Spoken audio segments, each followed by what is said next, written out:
It's Defender D. When do we use the D-G-E trigraph? This is a trigraph because there are three letters that make one sound, J. Well, when do you notice it happens? In the beginning? In the middle? No. It comes at the end, right after a short vowel. Sound familiar?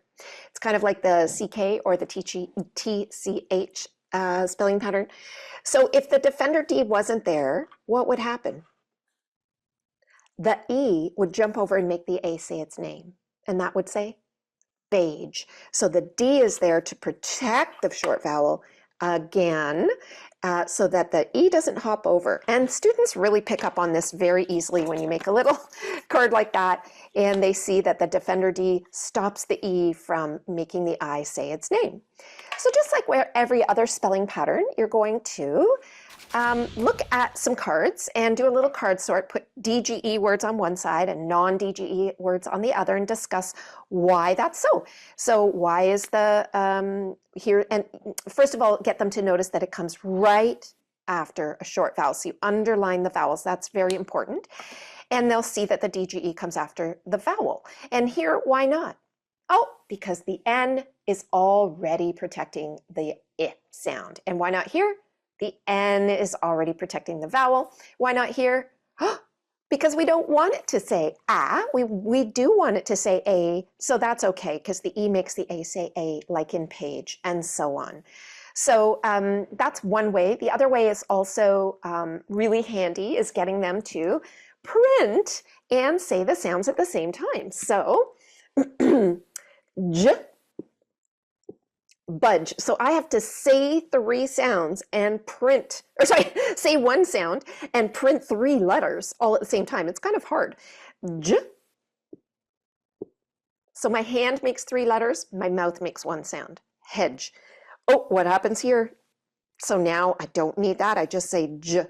So I forgot to say what they need before we start doing all of this is they really do need to know when G makes the J sound, when there's an E, I, or Y after it, and they also are going to need to know the magic E spelling pattern. Just note that you also want to have words with one vowel here, like just the E, so that they know it has nothing to do with the beginning sound. The next thing is that is really important to know is to really solidify any spelling pattern, you want them to print words, print sentences with the DGE words, and then read decodable text with DGE words. That is really putting all of this into practice is what's going to make the biggest difference. It's, again, I have to say, just because they can print the words with DGE doesn't mean they get it. You also want to do words like the sentences like the huge ape was on the edge of the cliff. So now I'm reviewing the floss words. I am using words like huge and hudge together, so they have to figure out whether they use the DGE or not. So it's just a great way to help them really solidify that spelling pattern. Now, how do we level up our learning? Well, just like before, we're going to add prefixes and suffixes. We're going to add the suffix instead of one badge, we'll use two. You can add ED. You can even talk about what sound, whenever I see an ED word, I ask my students, what sound does the ED make? And dodged. And if they can't get it, that it says D, then we say that 3 times. Badger, multi-syllable words, and dredge.